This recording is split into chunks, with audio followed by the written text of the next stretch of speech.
Miércoles 21 de septiembre de 2022, qué gusto que nos acompañen hoy aquí en Contacto Directo. Nuestros invitados son la abogada Karen Sichel, asesora jurídica de la consulta popular, la argumentación jurídica de las preguntas que constituyen esta consulta, con lo que el gobierno espera que sea aprobado su petitorio de convocar a la ciudadanía. También estará Gonzalo Realpe, abogado de la cadete Jocelyn Sánchez, única procesada penalmente por el caso María Belén Bernal. La cadete estuvo muy cerca de lo acontecido aquella madrugada en la Escuela Superior de Policía. Lo vamos a revisar. La actualidad, los protagonistas, el análisis y la información en Contacto Directo.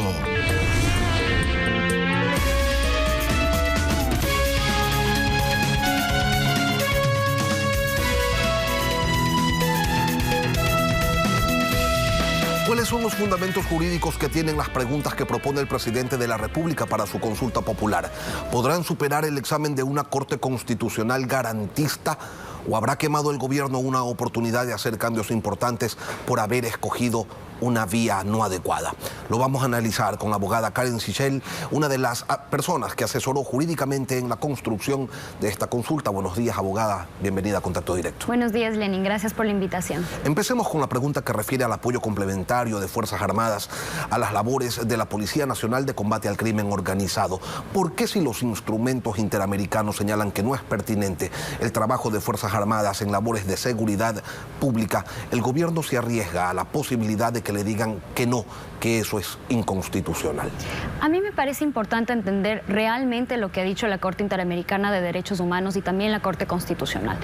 Las Cortes no pueden vivir desapegadas de la realidad de los países de la región. Y lo que ha dicho la Corte Interamericana es que, si bien es cierto, las Fuerzas Armadas tienen que intervenir de forma mínima para el orden público interno, sí ha establecido ciertos criterios a través de los cuales las Fuerzas Armadas pueden, en efecto, intervenir.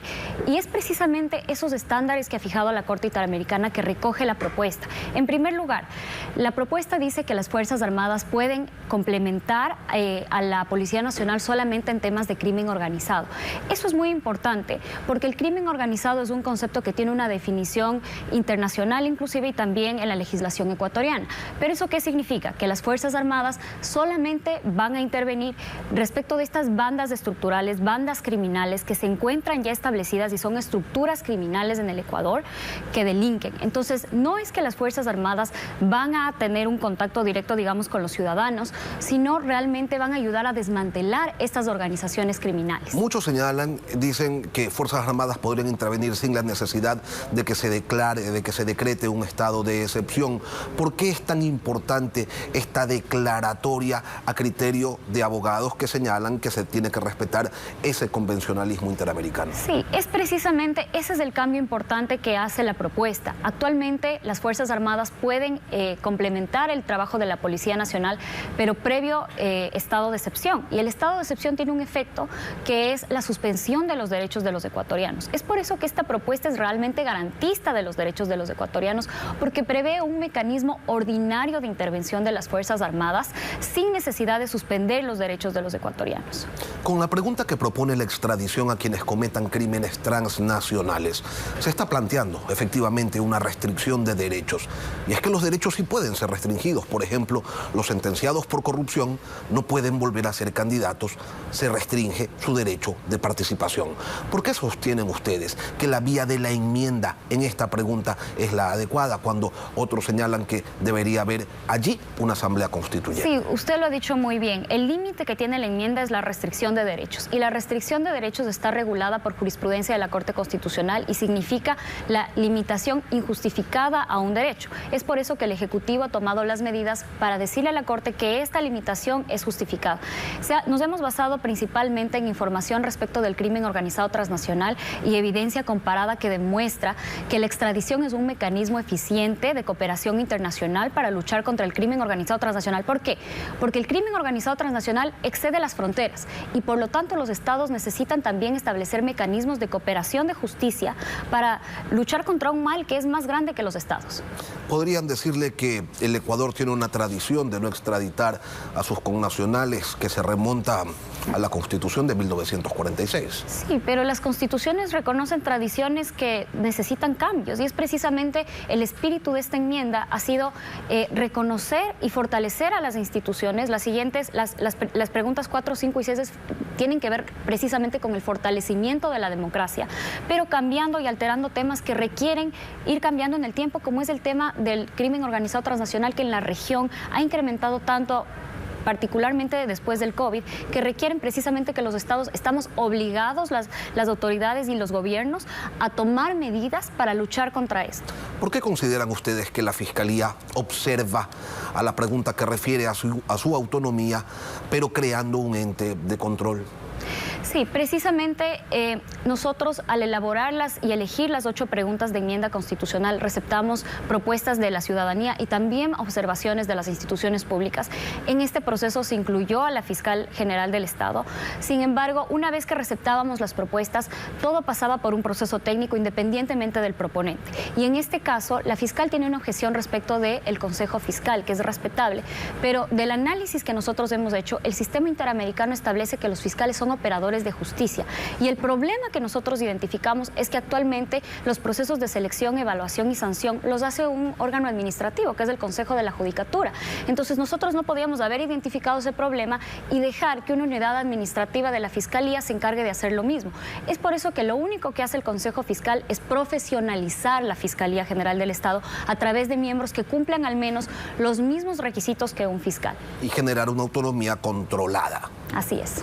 Desde algunos sectores se observa que la fórmula propuesta para reducir el número de legisladores podría generar un problema de representatividad, porque en provincias como Guayas o Pichincha, si se le quitan 3 o 4 asambleístas, pues no pasa nada, pero si se le quita uno a Napo o a Bolívar, resulta que pierden la mitad de sus representantes. ¿Cómo se valida jurídicamente esto? El problema actual de la Asamblea Nacional es un problema que es estructural.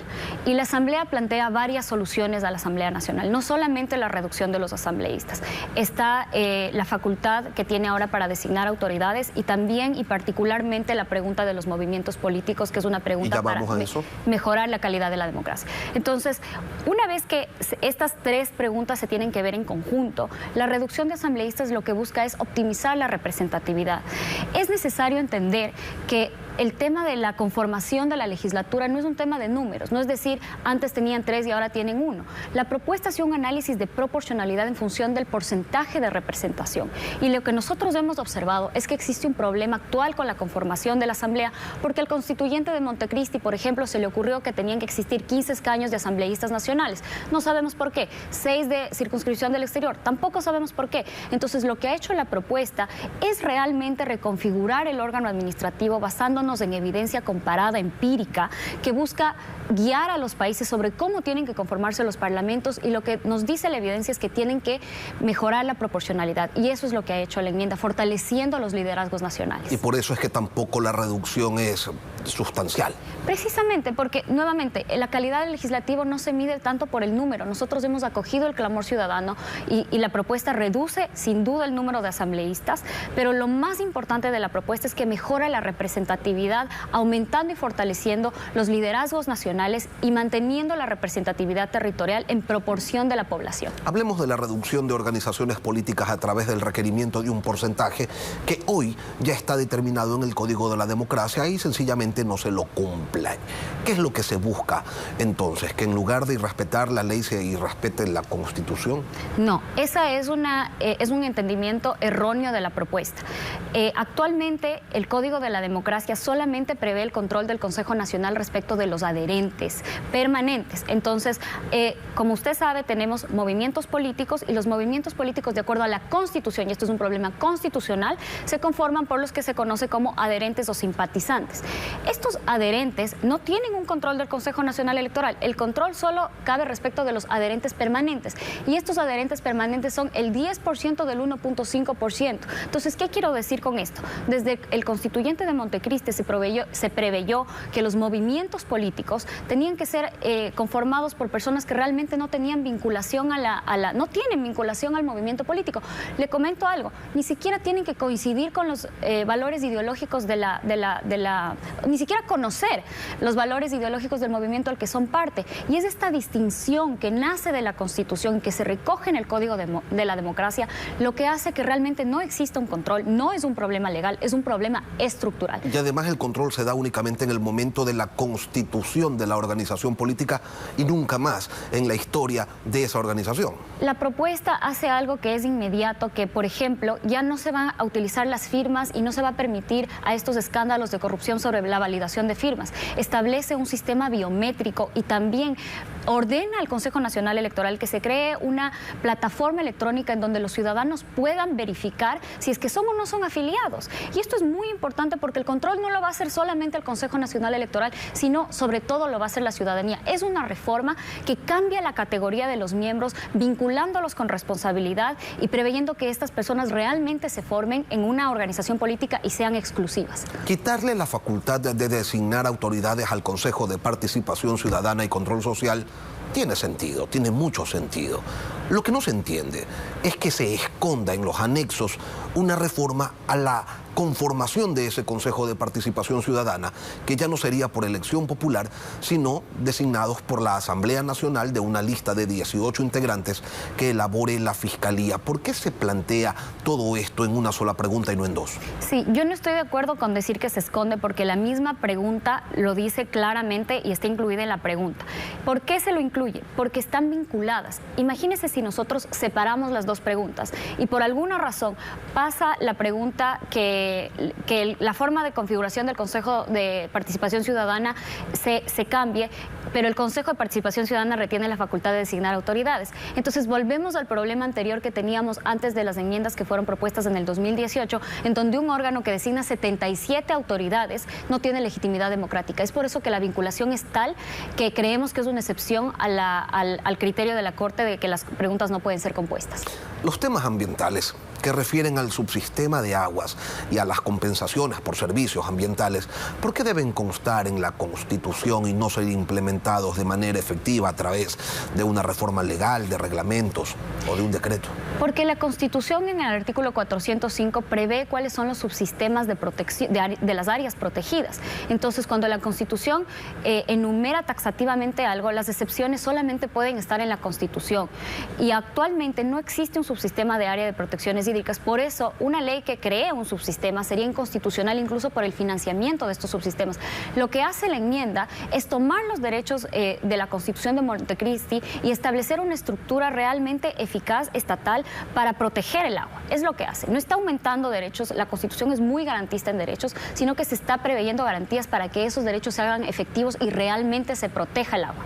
Abogada, la Corte Constitucional debería contemplar los pronunciamientos ciudadanos que de manera temprana quizás dan cuenta de un amplio respaldo a los temas planteados en esta consulta, o puede o debe la Corte desconectarse de la sociedad y basar su pronunciamiento únicamente en la norma. La Corte Constitucional tiene que hacer un trabajo independiente. Yo considero que se tiene que hacer un trabajo técnico, pero es importante que las Cortes estén conectados y tengan un cable a tierra con las necesidades de la ciudadanía, y yo considero que la Corte hará un trabajo responsable al analizar estas enmiendas. ¿Por qué no optaron por la opción de ir a una constituyente que les daba además pues la posibilidad de establecer el modo de conformación y garantizar de alguna manera el control por parte del proponente, es decir, del Ejecutivo, de esta instancia? Porque consideramos que la posición más democrática es que el presidente se someta al orden constituido. Esta constitución que rige ahorita el gobierno es una constitución que fue aprobada en el 2008 y realmente lo que nosotros estamos tratando de hacer es respetar las instituciones democráticas, fortalecer sin modificar cada cuánto tiempo el orden constituido. Es realmente una sujeción a los principios democráticos. Usted ha señalado en otros espacios que se podrían plantear, o que no es que se podrían, que luego de que la Corte realice su examen y dé su pronunciamiento, el gobierno plantearía o presentaría 2 preguntas más al menos. ¿Cómo es eso? Esto responde realmente a un tema de cómo es el proceso de la consulta popular. La consulta popular es un término genérico que engloba varias formas en las cuales el consultante le pide al soberano que se pronuncie. Una de esas son las reformas constitucionales. Y las reformas constitucionales tienen un control previo. Todo tiene un control previo, pero este control previo tiene 3 momentos. El primero es el de la vía, en donde la Corte nos va a decir es enmiendas, reforma o asamblea constituyente. Pero si es que el presidente quiere proponer, por ejemplo, reformas legales o plebiscitarias, no tiene que pasar por este control previo de vía, tiene que pasar por otro control previo que es el control automático, y por lo tanto el presidente, el momento en que la Corte le dé el dictamen, podrá sacar otro decreto ejecutivo, ya no de referéndum constitucional, que tendría que pasar por este control previo de vía, sino por un decreto de consulta popular propiamente dicho, en donde el presidente tendrá que enviarlo a la Corte para que esta vez la Corte haga un control automático. Es por eso que se pueden, en teoría, aumentar preguntas, pero realmente no son de referéndum constitucional, sino son de plebiscito de referéndum. ¿Y eso está decidido ya? ¿Se van a presentar más preguntas o es solo una posibilidad? Es probable, es una posibilidad que se presenten más preguntas. Dependemos también del control que haga la Corte Constitucional. Y allí quizás constaría la posibilidad de elegir asambleístas en segunda vuelta y no en primera. Es probable, es una de las propuestas que se encuentran bajo análisis. Karen Sichel, asesora jurídica de la Consulta Popular. Gracias, abogada, por acompañarnos hoy aquí en Contacto. Gracias, Len. Y luego de la pausa volvemos con Gonzalo Realpe, es el abogado de la cadete Jocelyn Sánchez, alumna de la Escuela Superior de Policía, lugar a donde entró la abogada María Belén Bernal y hasta ahora de ella no se sabe nada. Ya regresamos.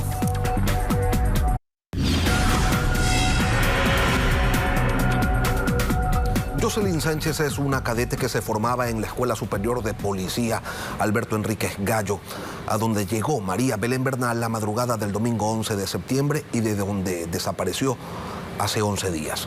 Hoy nos acompaña el doctor Gonzalo Realpe, defensor de la cadete Jocelyn Sánchez. Buenos días, doctor, bienvenido a Contacto Directo. Señora Piedra, muy buenos días a la ciudadanía, buenos días. ¿Cuál es el rol de su defendida, de la cadete Sánchez, en los acontecimientos que ocurrieron la madrugada del domingo 11?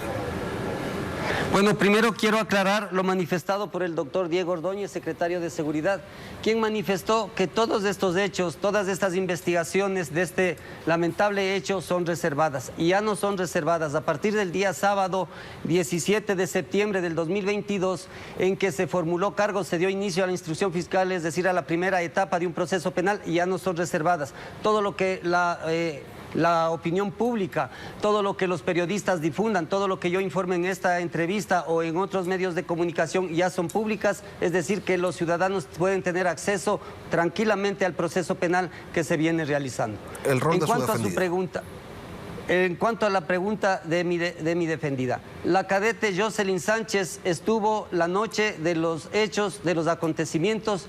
Ella fue testigo ocular de lo que pasó. Ella estuvo encerrada en la habitación del teniente Tapia. El teniente Tapia no estaba en la habitación. Ella fue encerrada en esta habitación por parte del teniente Cáceres, principal sospechoso de este proceso, de estas investigaciones. Y ella pudo escuchar en horas de la madrugada una pelea entre el teniente Cáceres y su esposa. Escuchó golpes, escuchó gritos, pedidos de auxilio. Lo mismo que escucharon varios oficiales que estuvieron presentes esa noche. Lo mismo que escucharon otros cadetes que estuvieron presentes esa noche, pero lamentablemente no sabemos por qué solamente a ella se le procesa penalmente, solamente a ella se le detiene y hoy enfrenta un proceso penal por un gravísimo delito de haber desaparecido una abogada de la ciudad de Quito. Cuando llega María Belén Bernal a la Escuela Superior de Policía, ¿dónde estaba su defendida?